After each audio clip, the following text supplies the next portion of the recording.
নমস্কার, কেমন আছেন সবাই? প্রবাসী ঘরকন্যা আইটি ভ্লগে আপনাদের স্বাগত জানাই। আজকে শুক্রবার, বিকেল এখন 5টা। কালকে থেকে উইকেন্ড শুরু। ঘরদোরগুলো ওই জন্য আজকে একদম সুন্দর করে পরিষ্কার করে নিয়েছি। সাধারণত উইকেন্ডেই ঘরদোর পরিষ্কার করি, কিন্তু আজকে করার কারণ হলো কালকে একটু বেড়াতে যাব। আর পরিষ্কার থাকার আরেকটি বড় কারণ হলো যে সব থেকে বেশি ঘরদোরগুলো অগোছালো করে সে এখন বাইরে। কি করছিস তুই? Washing the car. This is Moinox car wash. Moinox car wash, ব্যাস কার ওয়াশের ব্যবসা রেডি। তার নামও দিয়ে দিয়েছে Moinox car wash.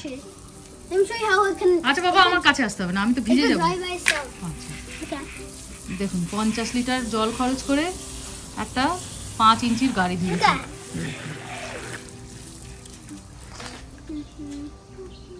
I made a puddle. হ্যাঁ, বরঞ্চ ঘাসগুলোতে একটু জল দিয়ে, ঘাসগুলোতে সেই জল বন্ধ ছিল শীতকালের জন্য, আর দেখছি শুকিয়ে যাচ্ছে। 2-4 দিন এবার ভালো করে জল দিলে আবার ঠিক হয়ে যাবে। নষ্ট করিস না এবারে জল।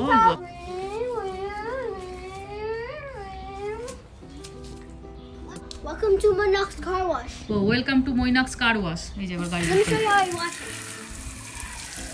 See how it's rinsing off? বাহ বাহ, সুন্দর কার ওয়াশ Let's হয়েছে। clean the back. Yeah, but we need it's a little bit dirty. We cannot wash the dirty stuff. হ্যাঁ, রেপুটেশনটা নষ্ট হয়ে যাবে, ভালো করে ধোও। বাহ, সুন্দর হয়েছে, সুন্দর হয়েছে। বিকেল এখন 6টা, আগে বলতাম সন্ধে 6টা, এখন বলি বিকেল 6টা। বেলাটা এখন অনেকটা বেড়েছে। বেরাবো একটুখানি বাজার দোকান করতে, কিন্তু বাজার দোকান করতে যাওয়ার আগে আর একটা বাড়ি দেখতে যাব। কিছুদিন এই ক্যাম্পার ভ্যানটা ছিল না দাঁড়িয়ে, বোধহয় কোথাও গেছিল, আবার ফিরে এসেছে। বাড়ি থেকে গাড়িতে মাত্রই 2-3 মিনিট দূরে একটা খুব সুন্দর প্রজেক্ট হচ্ছে।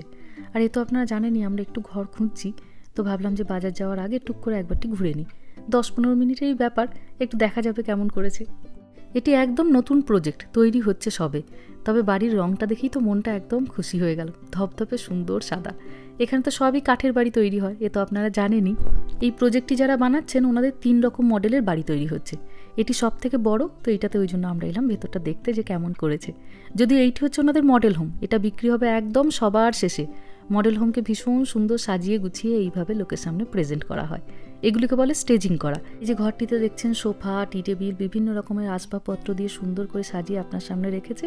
এইগুলির জন্য আলাদা আবার কোম্পানি হয়, তারা শুধুমাত্র হয় স্টেজিং কোম্পানি। এই স্টেজিং কোম্পানির সঙ্গে বাড়ি তৈরির এই কোম্পানিগুলি যোগাযোগ করে, তখন তারা এসে ঘরদোরগুলোকে সাজিয়ে দেয়। কিছুটা আপনি তাতে আইডিয়াও পাবেন যে এইরকম ধরনের ঘর নিলে কোথায় সোফা রাখলে ভালো লাগবে, কোথায় ঝাল লণ্ঠনটা লাগালে ভালো লাগবে। কি সুন্দর ঝাল লণ্ঠনটা দেখতে দেখুন। আর এই যে একদম ওপেন কিচেন, এখানে ডাইনিং টেবিলও রাখা আছে। যখন এই বাড়িটি বিক্রি হবে এই জিনিসগুলি আবার স্টেজিং কোম্পানি নিয়ে চলে যাবে, আপনাকে এরকম খালি বাড়ি দেবে। ঘরটার ভেতরে ঢুকেই মনটা একদম যেন ভরে গেল। সব কিছু সাদা দেখুন, রান্নাঘরের কেবিনেটসগুলো সাদা, কাউন্টারের পাথরটা সাদা। কিন্তু যেটা দেখে মনটা একটু খারাপ হলো, ব্যাকইয়ার্ডটা একটু ছোট। আমরা এখন যে বাড়িটাতে আছি মোটামুটি সেরকম সাইজেরই। আমরা একটু বড় ব্যাকইয়ার্ড চাইছি বাচ্চাদের জন্য। এখানে ঘর বাড়ি কেনা বেচার সব থেকে ভালো সময় হলো মার্চ মাস থেকে অগস্ট মাস। বেশ একটা সুন্দর এখানে সিস্টেম চলে। এখানে সাধারণত গ্রীষ্মের ছুটি পড়ে জুন মাস থেকে, জুলাইটা পুরো ছুটি থাকে, দিয়ে অগস্ট থেকে স্কুল মোটামুটি খুলতে শুরু করে দেয়। ওই জন্য লোকজন চায় কি যে মোটামুটি এপ্রিল মে করে ঘর বাড়ি কিনতে কিংবা বেচতে, যাতে বাচ্চাদের স্কুলটা না হ্যাম্পার হয়। যেই তাদের গরমের ছুটি শুরু হয় তখন তারা মুভ করতে শুরু করে। আর গরমের ছুটিতে বাচ্চাদের ছুটি থাকে, কিন্তু দিদিমণি বলুন বা স্কুলের স্টাফেদের বলুন, তাদের তো ছুটি থাকে না। তো ওই সময়টাতে তখন তারা করে কি, নতুন স্কুলে গিয়ে বাচ্চাদের জন্য অ্যাডমিশন নেওয়া, এই সমস্ত কাজগুলি তারা করে। এদেশে যেহেতু স্কুল ভিত্তিক পড়াশোনা খুব বেশি, বাইরে খুব একটা টিউশন পাওয়া যায় না, ওই জন্য কেউই চায় না যে বাচ্চাদের স্কুলের মাঝখানে এদিক ওদিক মুভ করতে। গরমের ছুটিতে এখানে সব থেকে বেশি বাড়ি ঘরদোর কেনা বেচা হয়, তো ওই জন্য এখন মার্কেটে বাড়ি আসছেও প্রচুর, জানেন। এই বাড়িটির একতলাতে কোনো বেডরুম নেই, বেডরুমগুলি সব দোতলায়। একতলায় আছে হল, কিচেন আর বাথরুম। চলুন এবার দোতলাটি কেমন করেছে একবার দেখে আসি। গোটা বাড়িটিতেই উডেন ফ্লোর করা। যখন আপনি বাড়ি কিনবেন আপনাকে 2 রকমের অপশানই দেওয়া হয়, উডেন ফ্লোর নেবেন না কার্পেট নেবেন।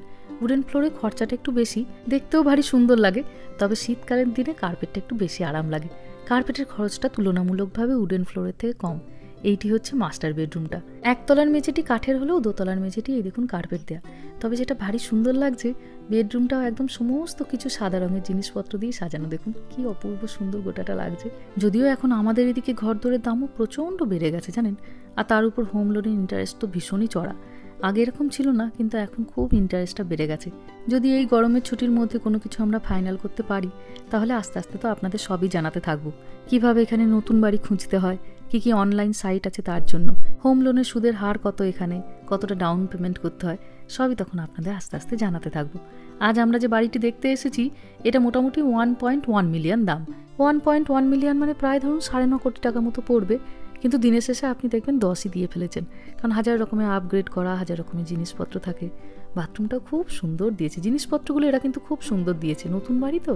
দুটো এখানে বেসিন দেওয়া আছে, একটি হাজব্যান্ডের একটি ওয়াইফের। এখানে তো প্রচণ্ড রকমভাবে সবাই প্রাইভেসি মেনটেন করে, কেউ কারোর বেসিনটাও ঠিকভাবে ব্যবহার করে না। এখানে একটা স্ট্যান্ডিং শাওয়ার দেওয়া আছে, আর এখানে দেওয়া আছে একটা বাথটব। বাথটবটা দেখতে কি সুন্দর লাগছে দেখুন, অনেকটা ডিপ।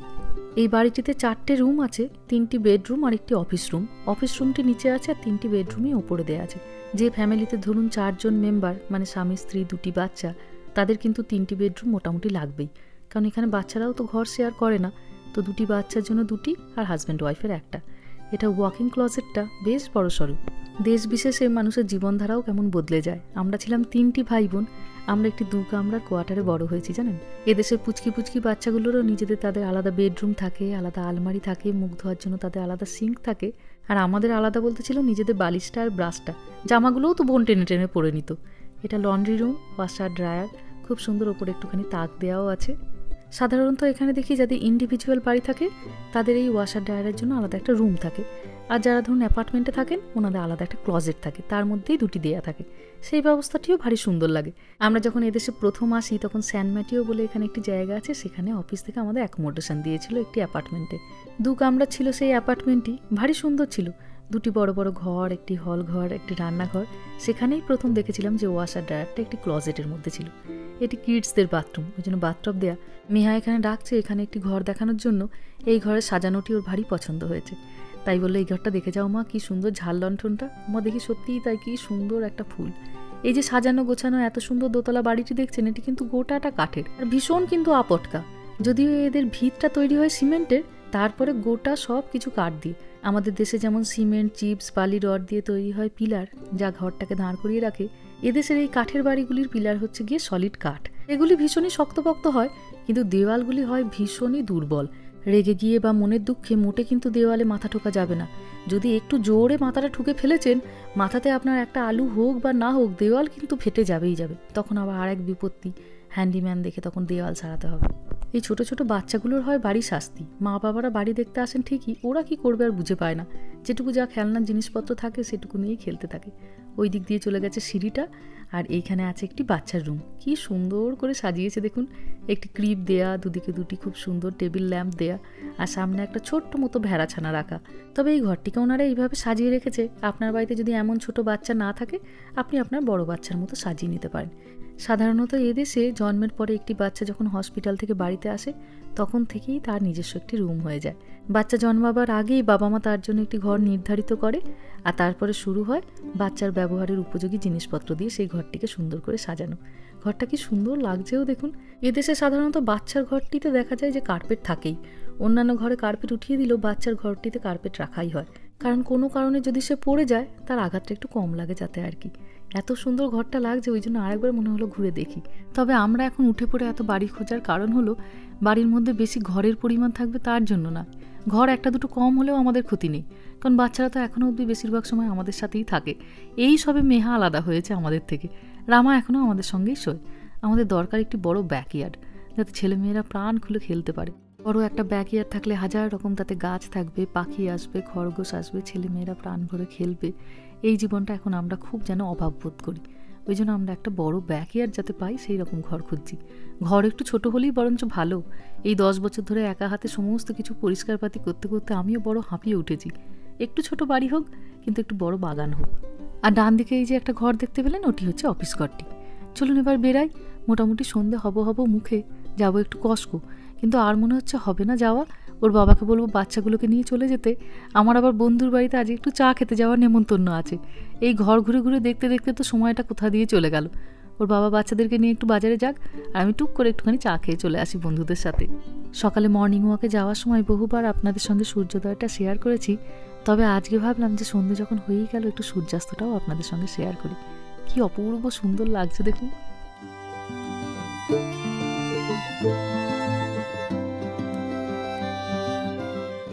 এই যে এসেছি বন্ধুর বাড়িতে, আজকে আমরা যে বন্ধুর বাড়িতে এসেছি তার নাম হচ্ছে সুজয়া। আমি একটু লিট্টি এনেছি সাথে করে, যদিও সে স্ট্রিক্টলি বারণ করেছিল কিছু আনার দরকার নেই, কারণ সে এত রকমের ব্যবস্থা করেছে।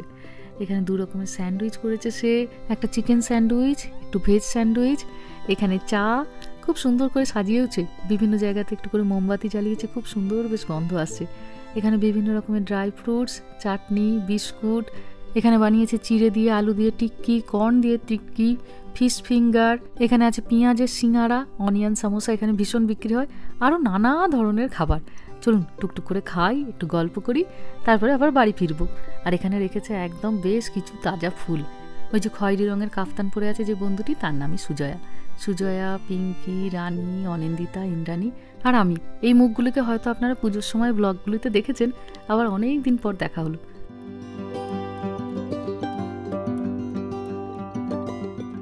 চলুন চলে এসেছি বাড়িতে। ওর বাবা ফেরার সময় আমাকে একদম তুলে নিয়েছিল, একসঙ্গে আবার সবাই মিলে ফিরলাম। আমি যেমন আমার বন্ধুদের সঙ্গে এখানে খুব ভালো সুন্দর সময় কাটিয়েছিলাম, আজকে মা সাথে না যাওয়াতে বাচ্চারাও খুব ভালো সময় কাটিয়েছে তার বাবার সাথে। যেগুলি মা দেখলেই বলে না এগুলো খাস না, পেটে ব্যথা করবে, এইগুলো খাওয়া ভালো না, আজকে সেগুলি সব বাবার কাছ থেকে আদায় করেছে, তাই তারাও আজ ভারী খুশি। আজকে রাতে আর রুটি বানাবো না, আজকে বানাবো বড় করে ওই গোলা রুটি। বাড়িতে আমরা একে বলি মোগলাই, এটি ছেলে মেয়েদেরও ভারী পছন্দের। একটুখানি পেঁয়াজ কেটেছি, একটুখানি ক্যাপসিকাম, একটু টমেটো, এখানে কটা ডিম ফাটিয়ে নিয়েছি, একটু ধনেপাতা কেটেছি, সব কিছুকে মিক্স করে তার সঙ্গে দুধ আর আটা দিয়ে বড় বড় করে রুটির মতো করে সেঁকবো।